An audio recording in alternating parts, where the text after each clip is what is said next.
Laiskuus ei ole välttämättä huono asia kielen opiskelussa. Tämä voi ehkä kuulostaa siltä, että mä venytän sanan laiskuus määritelmää liikaa. Mutta mietitään ensin, että minkälainen on laiska ihminen ja voiko nämä ominaisuudet olla hyödyllisiä kielen opiskelussa.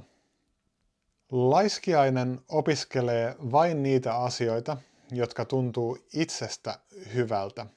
Vaikka kaikki tietää, että vieraalla kielellä pitäisi ensin lukea monta vuotta pelkkiä oppikirjoja ja tylsiä lastenkirjoja. Laiska opiskelija ei käy kurssilla, vaan pelleilee opiskellen itsenäisesti.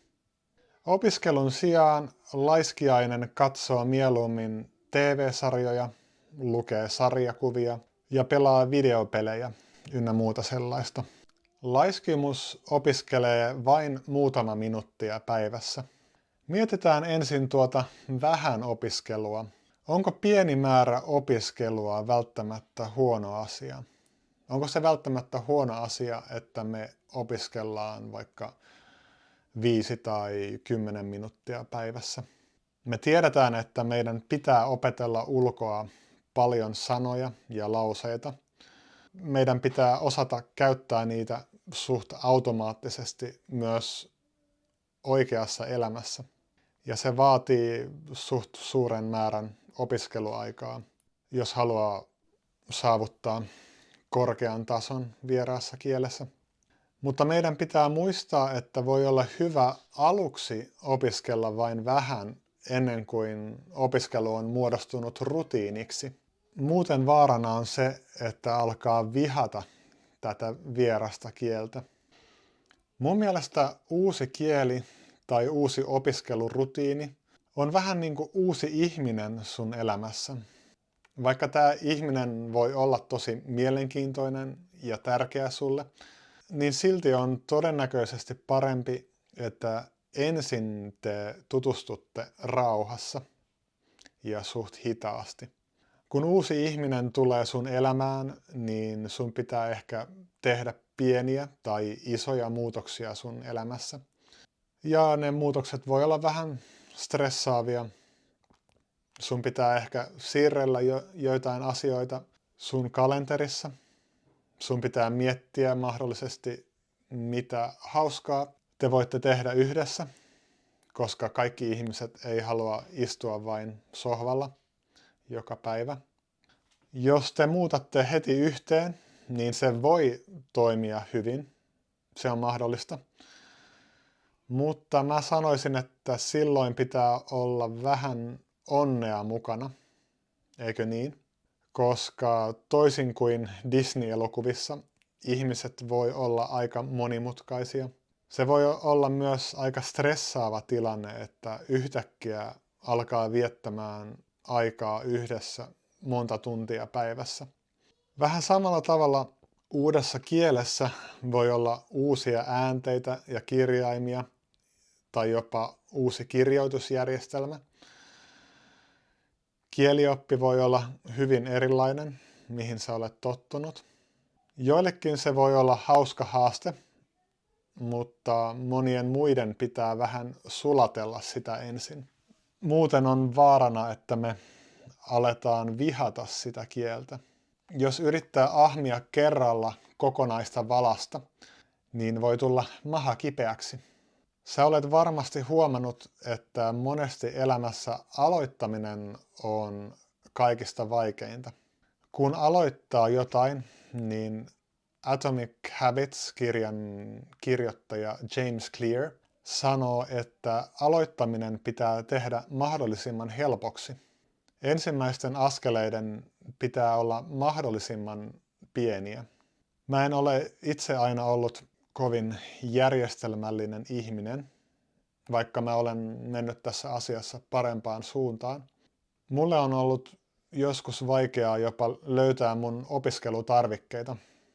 Kun mä aloitan pienestä, esim. 5 minuuttia päivässä, niin mä totun laittamaan mun oppikirjan ja muut tarvikkeet johonkin järkevään paikkaan, niin että ne ei löydy parin kuukauden päästä jostain muovipussista parvekkeelta, jonne mä oon heittänyt ne, kun mun piti äkkiä siivota. Mutta on tärkeää pitää kiinni siitä, että opiskelee joka päivä, ainakin vähän, tai ainakin melkein joka päivä. Ja useamman kuukauden tai jopa vuoden ajan, riippuen siitä, mitä tasoa sä tavoittelet. Me tarvitaan toistoa, että sanat jää mieleen. Ilman päivittäistä rutiinia toisto jää vähäiseksi. Kun me saadaan käyntiin pienikin päivittäinen rutiini, niin se voi muuttaa myös meidän identiteettiä. Yhtäkkiä me ollaan ihmisiä, jotka saa asioita aikaan, jos me ei olla oltu sellaisia aikaisemmin. Voi olla laiska ihminen, mutta silti voi suorittaa rutiineita, koska niihin on vain tottunut ja tietyssä paikassa tekee aina saman asian. Kun sä kävelet vaikka töihin, niin sä kuuntelet jotain sillä kielellä, mitä sä opiskelet. Kun sanavarasto kasvaa, niin kasvaa myös motivaatio. Meidän ei tarvitse odottaa, että meillä on inspiraatio opiskeluun. Inspiraatio syntyy usein vasta tekemisen jälkeen, sitten kun meillä on rutiini käynnissä. Ja sitten kun me huomataan, että me osataan jo sanoa aika monta hyödyllistä lausetta. Ja sitten toi ominaisuus, laiskiainen opiskelee vain niitä asioita, jotka tuntuu hyvältä. Kun mä olen opiskellut kieliä, niin mä olen aika monta kertaa sanonut, että no tämä ei kiinnosta paljon, mutta tästä oppii jonkin verran tätä kieltä, niin mä nyt teen tätä vähän aikaa. Mun mielestä tätä lähestymistapaa on hyvä välttää mahdollisimman paljon. Meidän pitää muistaa, että kun me esimerkiksi kuunnellaan haastattelua aiheesta, mikä meitä kiinnostaa, niin me keskitytään paremmin, vaikka he puhuisi aika nopeasti. Ja meidän on hyvä tottua kuuntelemaan myös asioita luonnollisella nopeudella. Me arvataan monia sanoja, koska jos joku aihe kiinnostaa meitä, niin yleensä me tiedetään siitä jo ainakin jonkin verran. Ja me tehdään sitä todennäköisesti pidempään kuin jos me kuunnellaan jotain Tomi menee kauppaan ostamaan leipää. Mä en sano, että se on välttämättä huono asia kuunnella välillä jotain helppoa, varsinkin alkuvaiheessa. Mutta mä väitän, että useimmat opiskelijat odottaa liian kauan ennen kuin he antaa itselleen luvan kuunnella jotain, joka kiinnostaa oikeasti heitä. Myös mulla on ollut usein pakkomielle ymmärtää kaikki jostain vieraskielisestä tekstistä. Mutta mä en anna sille pakkomielteelle enää niin paljon valtaa, koska mä olen tajunnut, että se hidastaa mun opiskelua. Mielenkiintoista materiaalia voi lukea ja kuunnella monta kertaa, ja se tuntuu silti mukavalta. Alkuvaiheessa se ei ole välttämättä niin helppoa. Todennäköisesti on järkevää opetella ensin ainakin joitain perusteita, ennen kuin alkaa katsomaan ja kuuntelemaan mitä tahansa vieraalla kielellä.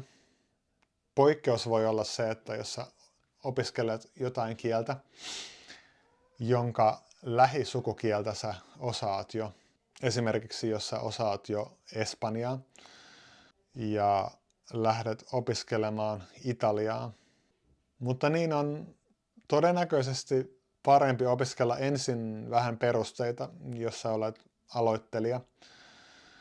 Muuten mielenkiintoisenkin materiaalin opiskelu voi tuntua liikaa opiskelulta. Mutta kun sä opiskelet siitä oppikirjasta, niin sun ei Ei välttämättä tarvitse tehdä kielioppiharjoituksia ja muita tehtäviä. On tärkeämpää kuunnella oppikirjan kappaleet monta kertaa. Tällä tavalla sä totut kielen äänteisiin. Kun kuulee jonkun oppikirjan kappaleen monta kertaa, niin se jää usein soimaan päähän vähän kuin laulu. Myös se auttaa, että yksinkertaisesti kirjoittaa ylös hyödyllisiä lauseita siitä oppikirjasta ja muusta materiaalista. Jos me vain passiivisesti luetaan jotain tekstiä, niin ajatus lähtee helposti harhailemaan.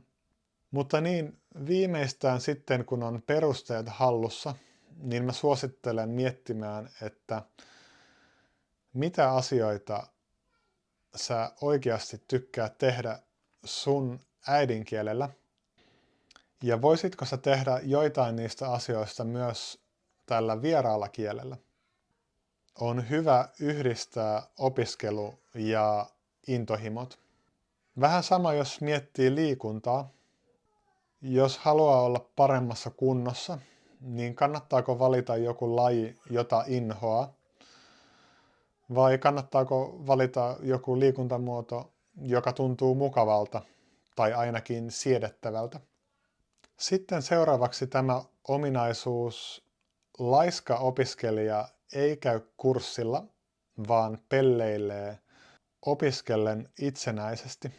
Mä en sano, että ei saa käydä kielikurssilla. On mahdollista, että niistä oppii joitain hyödyllisiä juttuja. Niissä voi tutustua ihmisiin. Tosin yleensä ne on muita ulkomaalaisia, joiden kanssa sä todennäköisesti muodostat kuplan, joka vähentää kohtaamisia paikallisten kanssa. Mä sanoisin, että joillain on liian suuria odotuksia, että miten paljon he voi oppia kieltä parilla kurssilla. Mä väitän, että parempi vaihtoehto on ottaa kahdestaan videopuheluja opettajan tai halvemman tutorin kanssa. Niitä voi löytää ainakin italki-sivustolta. Siellä on paljon kilpailua, joten hinnat on aika kohtuullisia. Mä olen löytänyt itse sieltä Italian ja Japanin opettajia. italkista näkee kätevästi, milloin opettaja on vapaana, ja sivustolla on oma selkeä maksujärjestelmä. Kun puhuu kahdestaan jonkun kanssa, niin sulla ei ole ympärillä häiritseviä vieraskielisiä.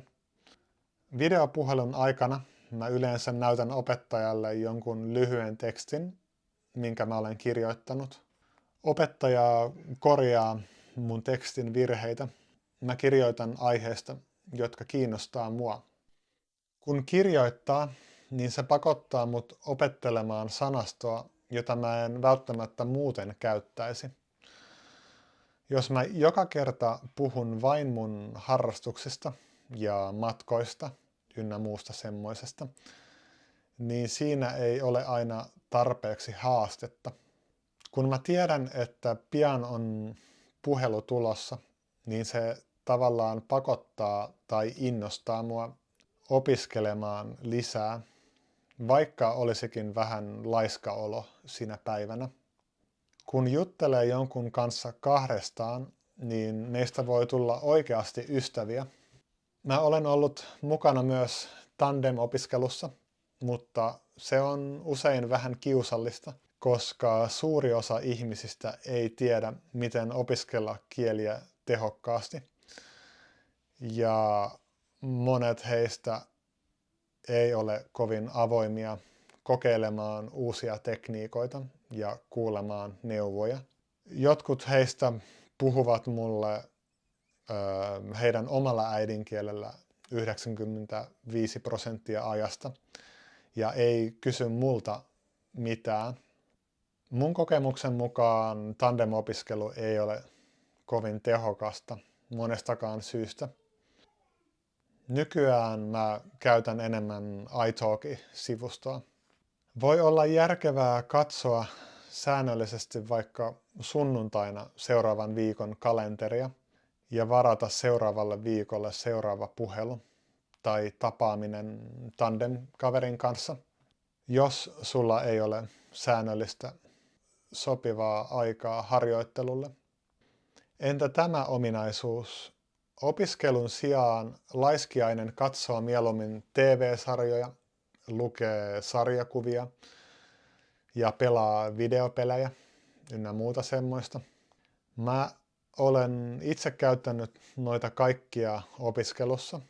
Mun lemppari noista on ehkä sarjakuvat. Sarjakuvissa on yleensä aika luonnollista dialogia ja vähän maisemakuvauksia. Ollie Richards teki hiljattain videon TV-sarjojen avulla opiskelusta. Hän huomautti, että komediasarjojen jaksot on usein suht lyhyitä, joten niistä saa helpommin sen mukavan tunteen, että on hoitanut jonkun asian loppuun. Niissä on hahmoja, joihin usein kiintyy ja jotka toistaa usein samoja lauseita. TV-sarjassa on usein myös suuri määrä jaksoja. Kun opiskelee kieltä, niin joskus voi olla semmoinen hämmennys, että mitä mun pitäisi tehdä seuraavaksi. Mutta jos sulla on joku TV-sarja, jota sä katsot, niin sä voit yksinkertaisesti vain laittaa seuraavan jakson käyntiin, saada sillä tavalla hauskaa opiskelumateriaalia.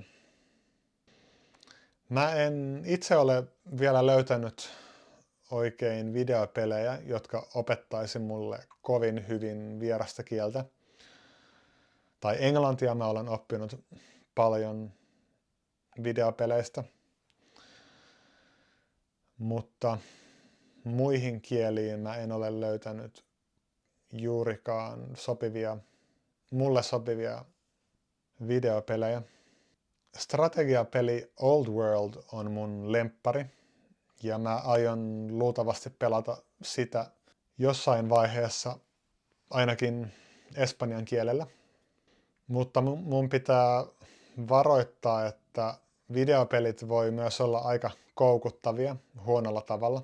Jos sen homman aloittaa, niin siinä voi mennä vähän elämänhallinta raiteelta ja muut tärkeät asiat voi unohtua. Siksi mä ehkä suosittelen kokeilemaan ensin muita tapoja oppia kieliä. Nyt mua kiinnostaisi kuulla, että onko sun mielestä laiskuus hyödyllinen ominaisuus vierasta kieltä opiskellessa? Olisi kiva kuulla sun mielipidettä ja muita kommentteja. Jos sä haluat auttaa tätä projektia, niin olisi kiva, jos sä voisit jakaa tätä videota sun kavereille ja kaikilla mahdollisilla alustoilla. Se on vain muutama klikkausta sulle, mutta se merkitsee paljon tälle kanavalle. Joo, kiitos paljon, että katsoit tän loppuun. Nähdään taas. Moi moi!